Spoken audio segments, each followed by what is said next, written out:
Ya estamos de regreso en su programa Pantalla Abierta por su canal 36 Bajo Techo TV. Les recomendamos que usted también puede seguirnos a través de todas las redes sociales, nuestra plataforma de internet, y también usted puede accesar a nuestro periódico digital y ahí usted se enterará de todo el acontecer nacional e internacional. Pues bien, nosotros en este día tenemos por acá nuestra invitada especial del día de hoy. Se trata de la licenciada Petra Manuela Pineda Abreu, quien nuevamente está con nosotros para seguir conversando sobre el tema educación, porque la verdad es que hay una incertidumbre y ahora hay una disputa entre dos funcionarios que la verdad es que yo no entiendo cuál es la razón de que estas cosas no se pongan en el orden que deben estar para que las cosas se pueden hacer de manera normal en medio de esta pandemia. Así que vamos a darle la bienvenida. Muy buenos días, Manuela. Muy buenos días, muy buenos días, muy buenos días. Gracias por la invitación de nuevo y así poder hacer aportes significativos desde el área de educación, que es lo que sabemos hacer. Sí, en vista de que las autoridades entrantes manifestaron de que no había nada preparado para el inicio del año escolar, y hemos venido observando la cantidad de propuestas que muchos hacen. Por ejemplo, ahora el director o presidente del Indotel dice que no hay condiciones para poder dar clase virtual a nivel nacional, y eso es entendible. El ministro de Educación dice que o sea, rechaza la posición del presidente del Indotel, que es la persona oficial para decir cómo funcionan las redes en el país y los contactos a nivel del internet. Pero ya ellos se pondrán de acuerdo. Entonces también se habla del currículum escolar, que sería bueno que tratemos eso, a ver qué tú nos puedes aportar en cuanto a eso, para ver si la gente se orienta un poco y se va documentando. Sí. Así es que vamos a orientar a las personas en cuanto a eso, para ver si nosotros podemos también, o por lo menos darle, ayudar a que, o sea, las opiniones de la práctica de uno mismo, ¿verdad? En ese espacio. Sí. Fíjate que el COVID-19 ha puesto a todo el mundo a pensar y a repensar y a buscar, porque fue como que nos agarraron, ¿verdad? De improviso y que como dicen en el campo, asando batata. Casi nos agarraron asando batata. Y de hecho todo ha cambiado, todo está diferente, y por eso mismo debemos de no trabajar solo. O sea, la opinión mía no es suficiente. Tengo que buscar a Hipólito, tengo que buscar tengo que preguntarle a los técnicos, tengo que preguntarle a los maestros, tengo que preguntarle a las familias y todas y cada una de las instituciones públicas que de una forma u otra tienen espacios educativos. Por ejemplo, Indotel es una institución, ¿verdad?, que tiene los conocimientos básicos y está emitiendo un juicio en función de una realidad. Y todos juntos tenemos que buscarle la vuelta a este asunto de el cómo y el con qué se va a hacer. En educación todavía, hasta hoy, yo no han dicho, ¿verdad?, no tenemos esa programación, esa forma de cómo se va a hacer.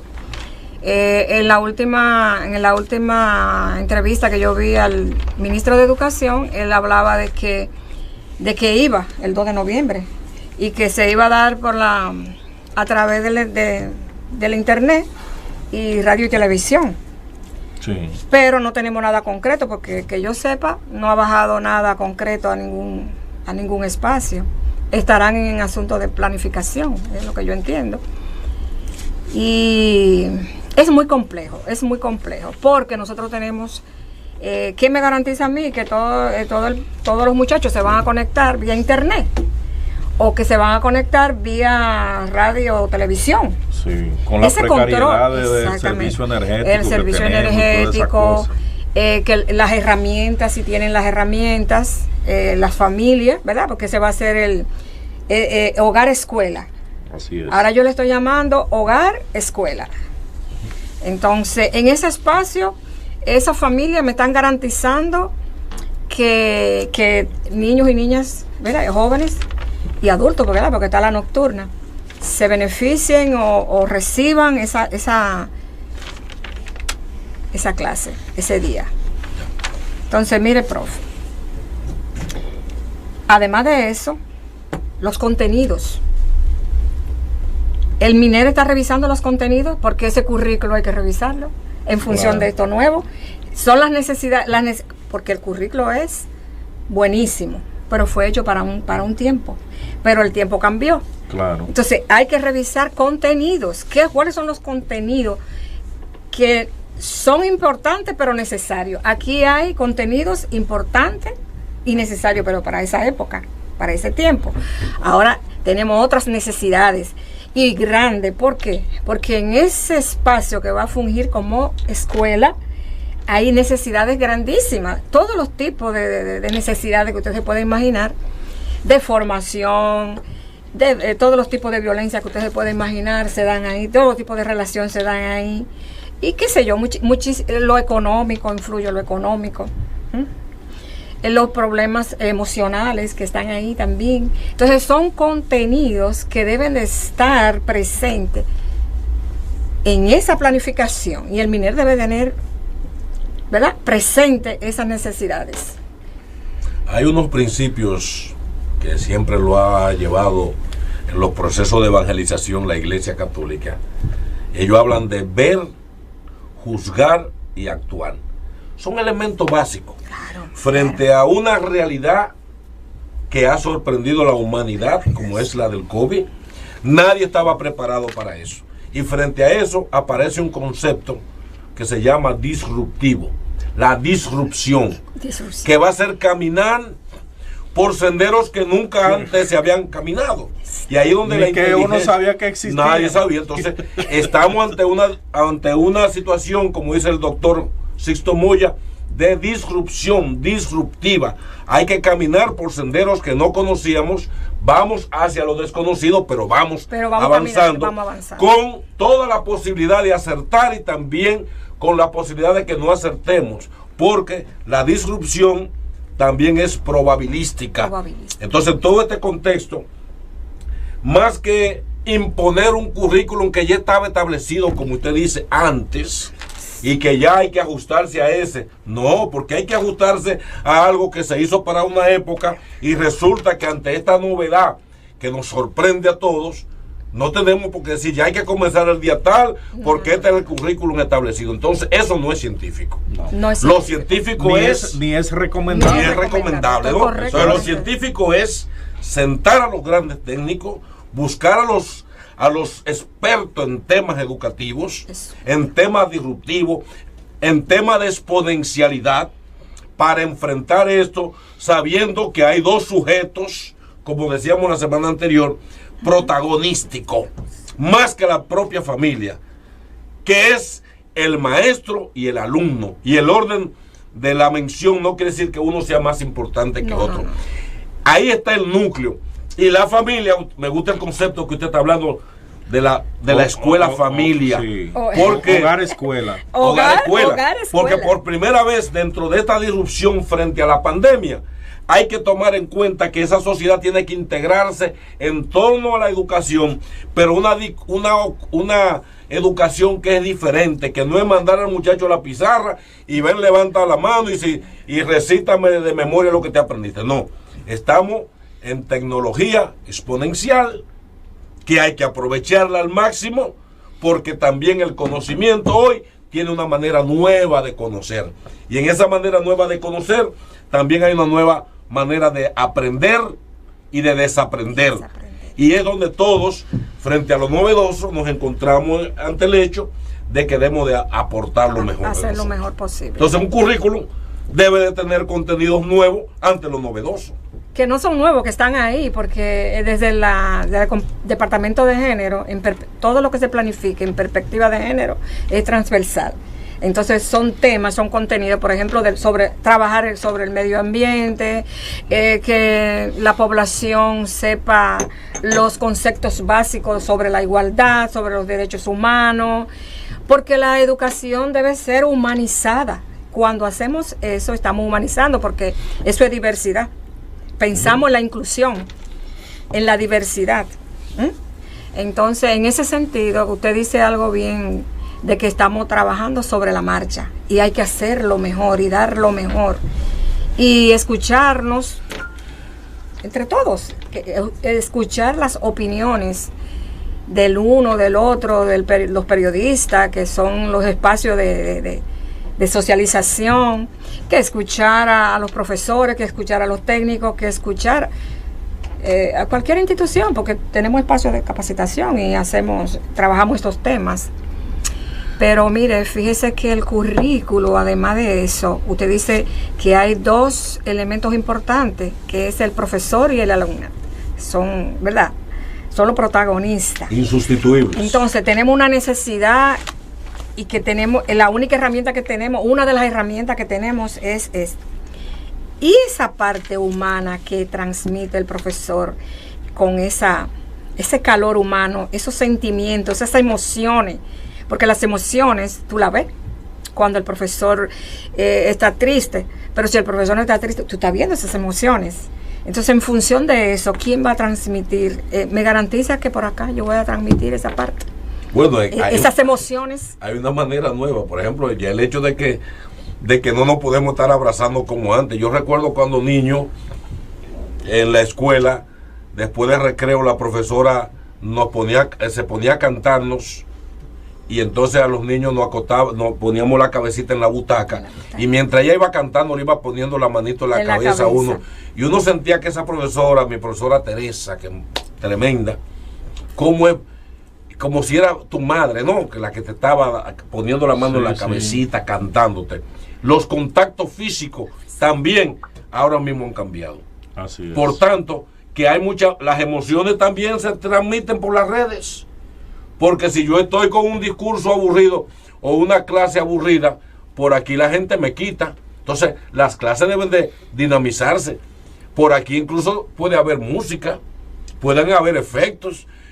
Yo puedo, por ejemplo, en medio de una clase, en una interacción, poner, digamos, sonido de la naturaleza, y mientras los estudiantes están hablando de ecología, le está llegando un sonido de los pajaritos, de la lluvia. ¿Me entiendes? O sea, tenemos el gran reto de adecuarnos a lo novedoso, y los sentimientos tienen que pasar por ahí, y los efectos, porque es la época de la tecnología, es la época de la inteligencia artificial, y en ese sentido es que la Fundación Latinoamericana que dirige el doctor Sisto Moya, de exponencialidad, está planteando nuevas formas disruptivas de la educación, y están formando maestros y maestras en la línea de una educación que se adapte hoy a lo que es la inteligencia artificial, las sociedades en redes, no solo para negocios y conocer gente. Es que la educación ya entró en otro espacio, y si la educación no entra y se monta sobre ese cohete hacia la exponencialidad, entonces nos vamos a quedar atrasados. Incluso es más fácil para las autoridades quedarse con su currículum hecho y hacer todo lo que han hecho hasta ahora, manejándose de manera lineal y no meterse en lo que demanda el momento. Si ellos quieren quedarse atrasados, que se queden ahora. Lo que plantea el doctor Sisto Moya es que el que no se monte sobre la exponenciabilidad, lo exponencial hacia esta carrera necesaria, se van a quedar atrasados. Así es. Totalmente. No, yo creo, que las autoridades del Ministerio de Educación y las colaterales autoridades de otros centros que tienen que ver con los colegios y otras cosas. Mira, ese es un tema muy delicado, el asunto de impartir la docencia de manera virtual, visual por televisión y escuchada por radio, porque la modernidad ha ido cambiando al ser humano y la competencia que hay de sobrevivir en la familia. Para la educación del hogar, escuela-hogar, como tú le llamas, Manuela, es importante tomar en cuenta que los padres en un momento prácticamente del día completo tienen que salir de sus hogares. Entonces también hay que ajustar esos horarios para que haya una muy buena supervisión con esos alumnos que necesitan de la orientación todavía de los padres. Entonces, como tú estás hablando del currículo, no sé si se ha tomado en cuenta esa situación.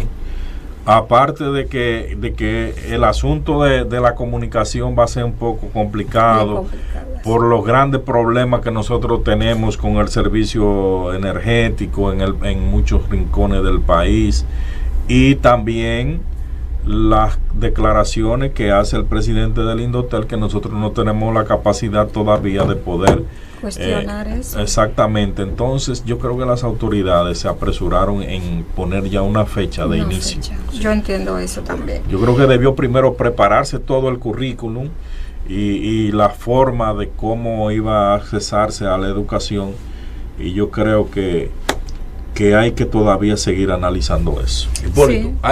Hay que primero preparar al personal.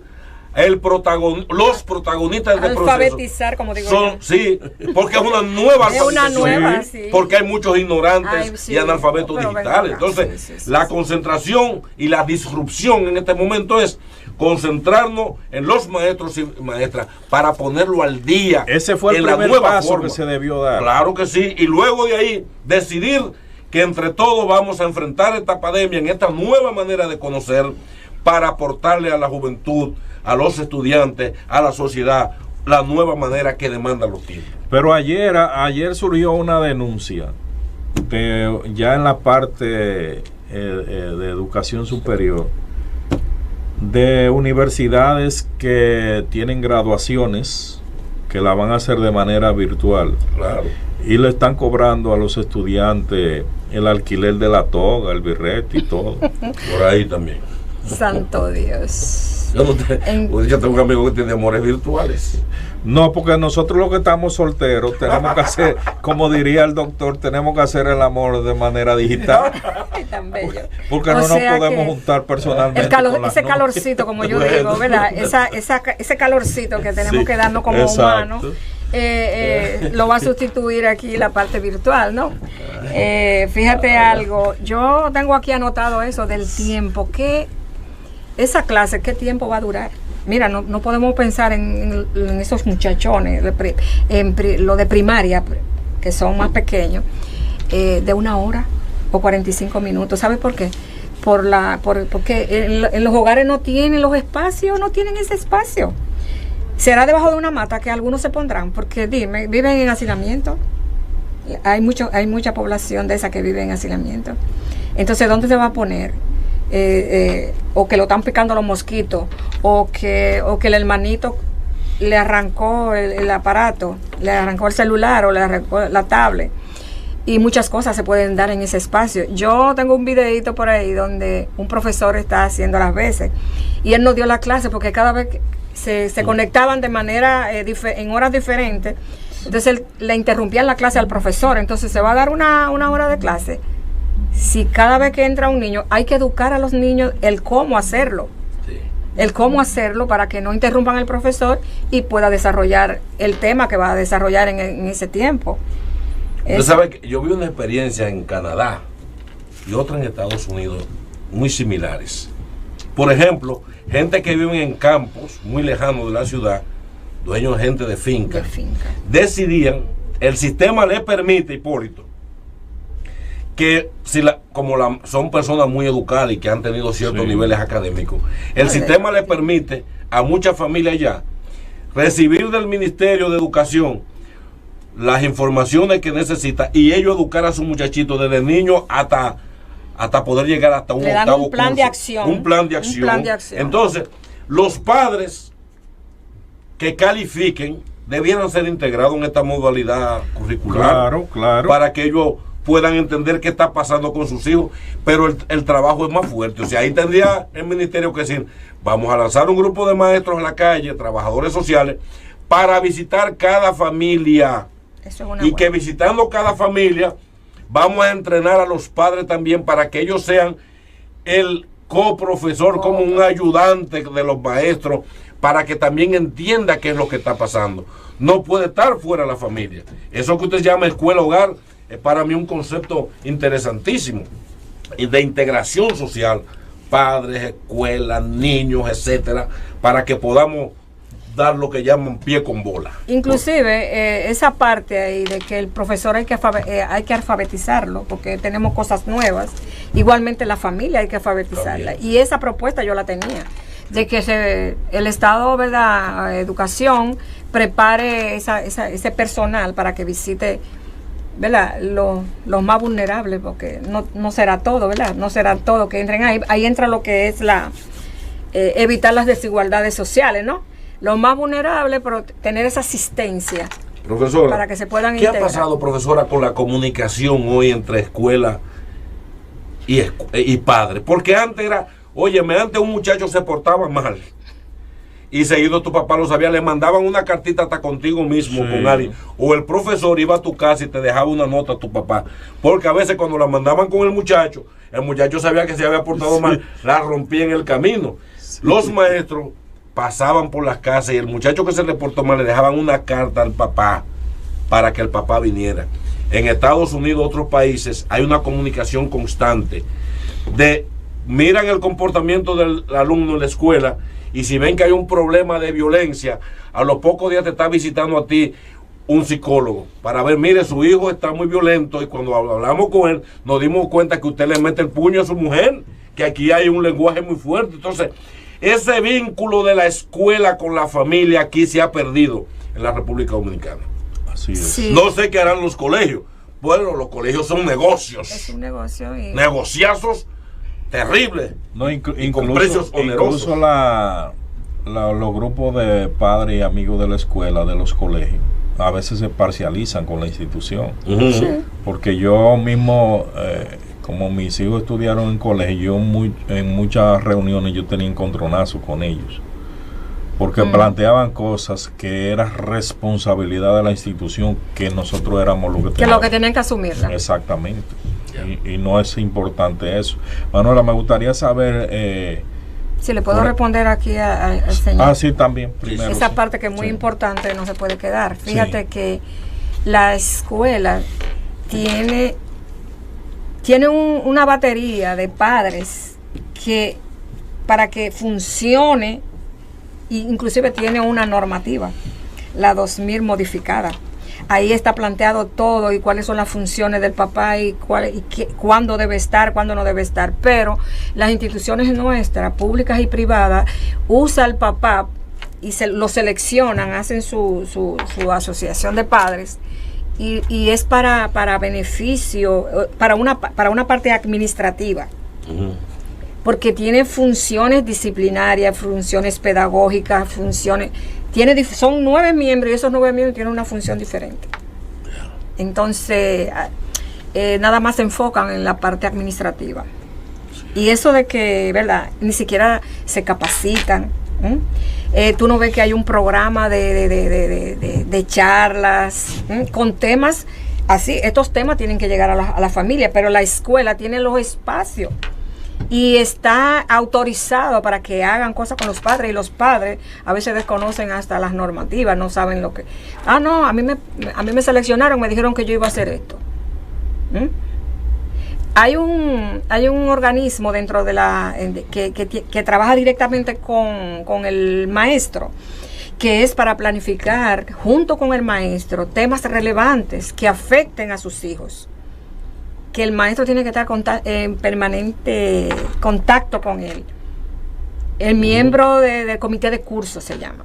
miembro, es otra parte dentro de la sociedad de padres. Y eso nunca ha funcionado. Yeah. Eso nunca ha funcionado. O sea, en ninguna escuela se ve que los profesores, en su momento de su planificación anual, invitan a los padres para que participen y hablen de algunos temas que están afectando a la familia o que están afectando a la comunidad y que les gustaría que sus hijos, ¿verdad?, se beneficien en el aula. ¿Usted se imagina, profesora, que en esta época, donde todo el mundo tiene WhatsApp y la gente vive inventando tantos grupos, que a veces ya uno tiene que estar borrando grupos, porque cuando tú tienes 300 grupos no puedes en tu responder celular, a todo, no. Pero imagínate, se le ha ocurrido a educación hacer grupos de padres y amigos, cada maestro, decir, bueno, estoy impartiendo esta materia, aquí tengo, y que sea requerimiento de los alumnos, nombre de padre y madre y teléfono de ellos, e incluirlo en un grupo de WhatsApp, sí, donde hay interacción entre alumnos, padres y maestros. ¿Cómo están todos? Ahí, mire, hay una vigilancia, ahí hay una mancomunidad, ahí hay todo, unos afectos. No, y unos afectos que se pueden cultivar por ahí. Pero ya yo sé que la mamá de fulano es fulano y me gusta como esa señora. Entonces, se dan y pueden aportar ideas. Claro que sí, o sea, ellos, sí, es que no estamos aprovechando las herramientas están hechas para que podamos profundizar a mayores niveles. Por eso me gustaría saber, como experta en preparación de currículum y temas adherentes a la educación, ¿qué recomendaría tú al ministro de Educación o al Ministerio de Educación para que se pueda viabilizar la implementación de este nuevo sistema de educación a nivel nacional? Que se auxilie de personas que pueden orientarle. Yo estoy presta para colaborar, hasta digo, no gratis. Digo gratis en el sentido de que no es una especial, no es que voy, tú sabes. Me gustaría formar parte de ese equipo para dar mi opinión, para colaborar, porque yo entiendo, porque fíjate que están hablando por allá afuera que van a trabajar las 4 asignaturas básicas, y yo digo que sí, que el concepto, los conceptos 2 más 2 es necesario, pero no es importante, porque ¿qué haría el niño en estos tiempos? Que hay muchísimas limitaciones, muchos derechos limitados, como son las libertades, como es la comunicación. ¿Cuál es, en asunto de comunicación, qué es lo que yo tengo que, porque yo tengo la boca tapada? La mayoría de la gente andamos con la boca tapada. Entonces, tenemos que mejorar los gestos, porque no podemos tanto hablar. Y para yo hablar tengo que quitarme la mascarilla. Entonces, la comunicación oral, sí, hay que trabajar la oral, pero vamos a trabajar los gestos. Por ejemplo, el joven del café, el joven aquel que hizo que tire café caliente. Sí. Ese joven demostró en ese espacio público, en ese negocio, que no tenían los conocimientos, las habilidades cognitivas, las emociones, control de las emociones. Sí.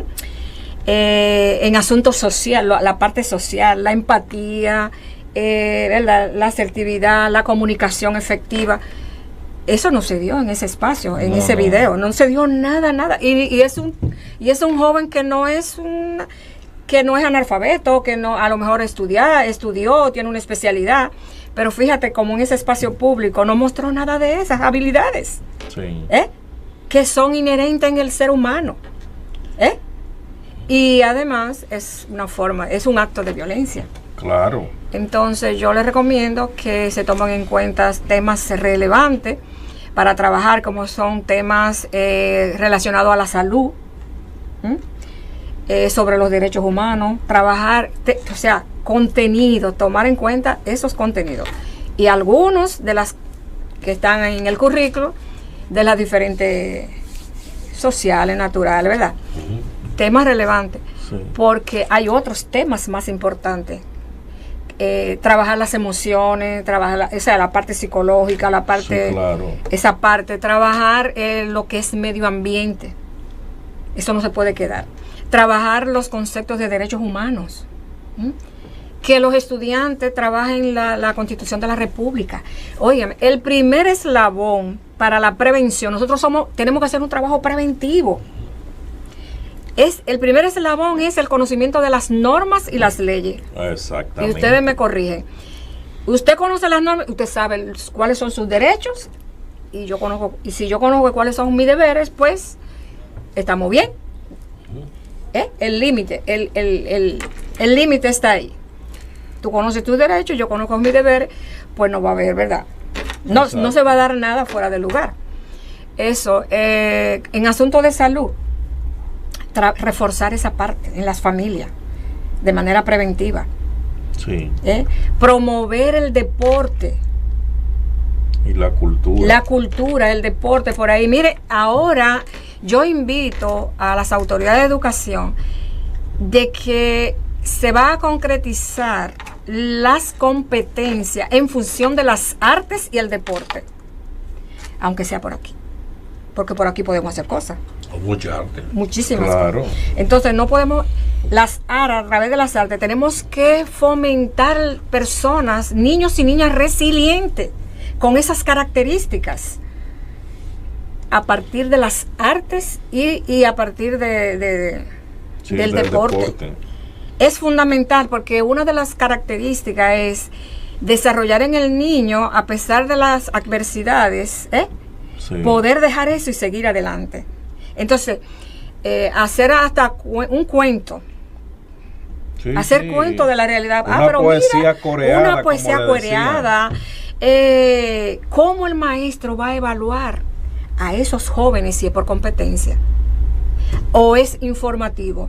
Vamos a hacer un trabajo dando información. Es a través de temas transversales, proyectos, a través de proyectos que tienen que evaluar a los muchachos y muchachas. Proyecto de vida, porque no podemos usar todo esto y a dejarnos acorralar y hacer un espacio de información. Cuidado, ojo con eso, información, a informarle a los muchachos. Pero ¿cómo lo vamos a evaluar? ¿Cómo vamos a poner la nota? ¿Cómo lo voy a certificar que es promovido para el otro grado? Eso hay que tener cuenta. Ese otro tema. Ese otro tema, y hay que tener cuidado, porque nosotros tenemos que respetar a esa población.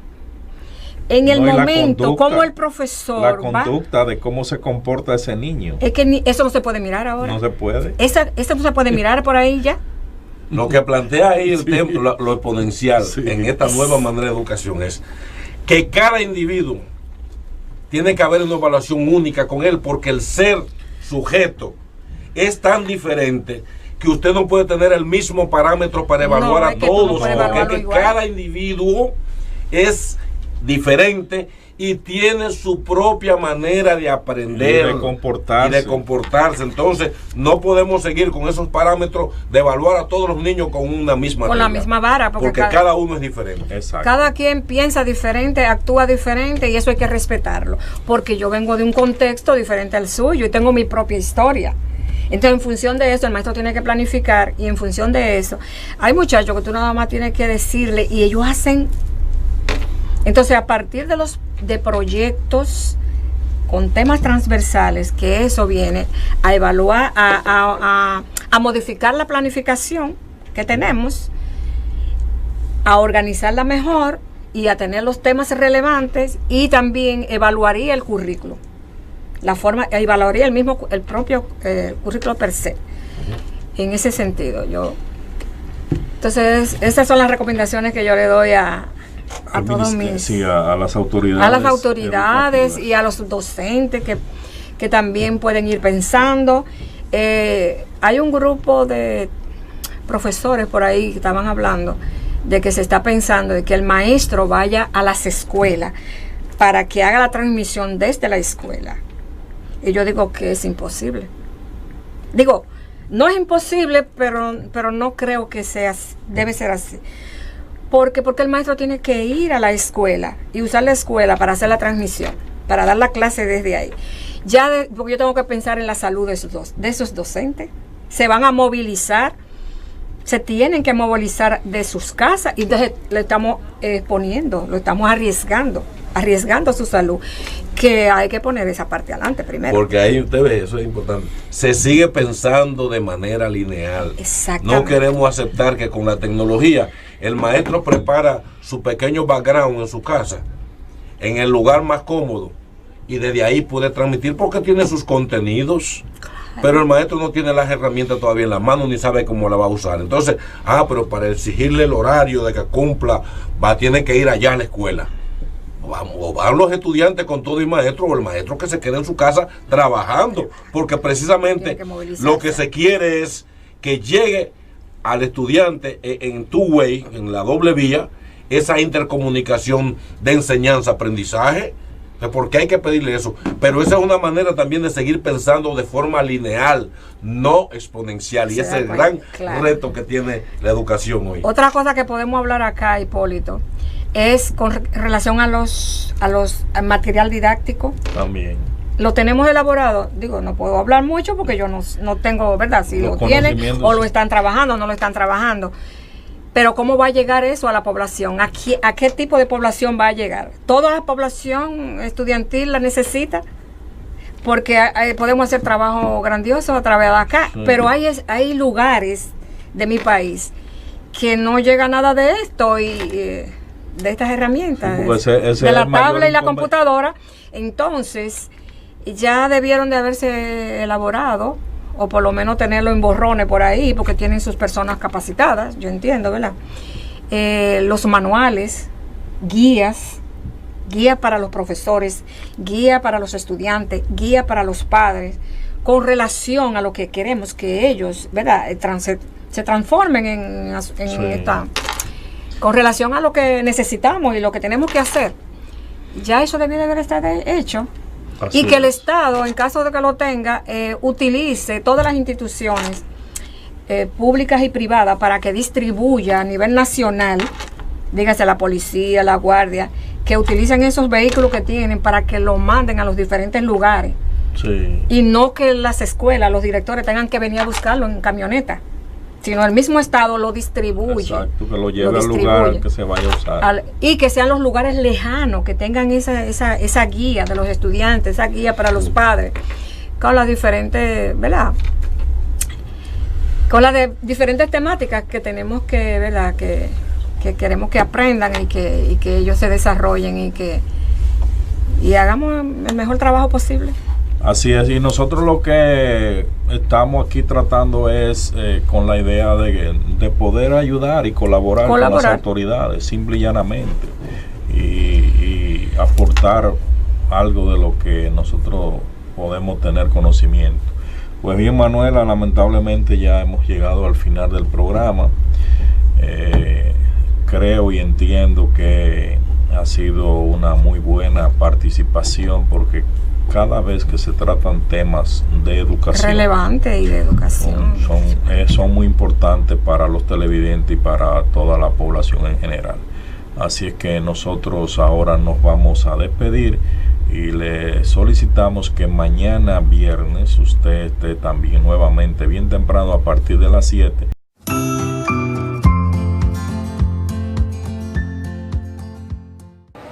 ¿Cómo usted aborda los niveles de violencia en el aula, profe? Según se le presenta, ¿con cuáles actividades usted impacta de manera positiva esos hallazgos?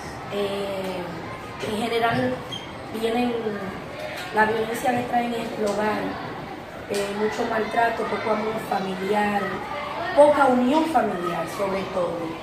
En la mayoría de los casos les hago ver la manera más sencilla, es lo cálido y lo beneficioso de un abrazo. Con eso se calma.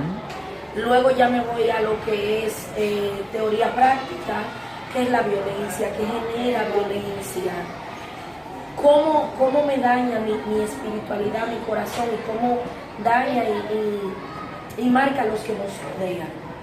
Ese tipo de cosas es las que hacemos. Charlamos mucho, conversamos mucho sobre lo que es la fraternidad entre nosotros, sabiendo que esta es una familia, somos una familia y como familia debemos tratarnos. No somos seres individuales, aquí somos todos parte de uno, y así es que trato de que nos tratemos todos. Muy bien, excelente respuesta, profe, y me ha encantado porque usted trabaja lo que es la convivencia armónica en la escuela, y principalmente en su aula, que es responsable directamente. Con mis hijitos. Muchísimas gracias y qué bueno, la felicito. Un placer, gracias.